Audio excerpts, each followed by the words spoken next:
கூறியிருக்கிறபடி மண்ணால் பொம்மையாக தன்னை செய்து பூஜித்தால் சகல சௌபாகியங்களையும் அருளும் தேவிக்கு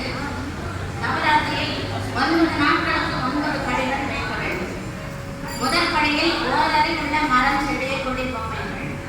2ஆம் நாளில் 2 அறிவுள்ள நத்தை சங்கு ஆமை பொம்மைகள்,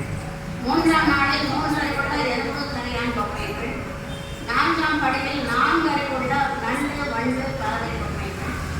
5ஆம் நாளில் 5 அறிவுள்ள 5ஆம் படியில்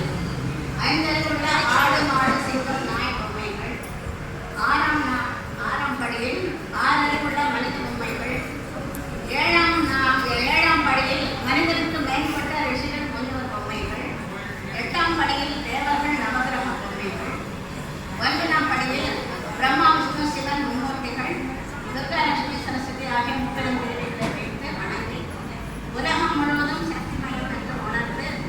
வருடத்தில் 4 முறை வரும் வசந்த கால வசந்த நவராத்திரி, ஆனி மாதத்தில் வரும் ஆஷாட நவராத்திரி, புரட்டாசி மாத சாரத நவராத்திரி, தை மாத சிரவண நவராத்திரி என்று 4 நவராத்திரிகள் தேவியை பூஜித்து 10ஆம் நாள் விஜயதசமி அன்று ஓம் விஜயா தேவி வித்மகே மகாநித்யாய தீமகி தன்னோ தேவி பிரச்சோதயாத் என்ற விஜயதாத்தி காயத்ரியை ஜபித்து வழிபாடு செய்ய வேண்டும் என்று சாஸ்திரம் சொல்கிறது. விஜயதசமி என்று செய்ய வேண்டிய மற்ற முக்கியமான விஷயம் இருக்கிறது. குருவந்தனம்,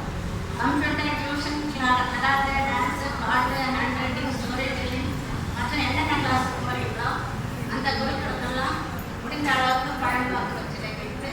குருவந்தனம் செய்து நவராத்திரியை நிறைவு செய்ய வேண்டும் என்று ஒரு வைத்து பூஜை செய்து காயத்ரி ஜபித்து ஆடி நவராத்திரியை சந்தோஷமாக கொண்டாடி அனைவரும் கல்வி, கேள்வி, ஞானம், கலைகளில் சிறந்து விளங்க வாழ்க்கை விடைபெறுகிறேன்.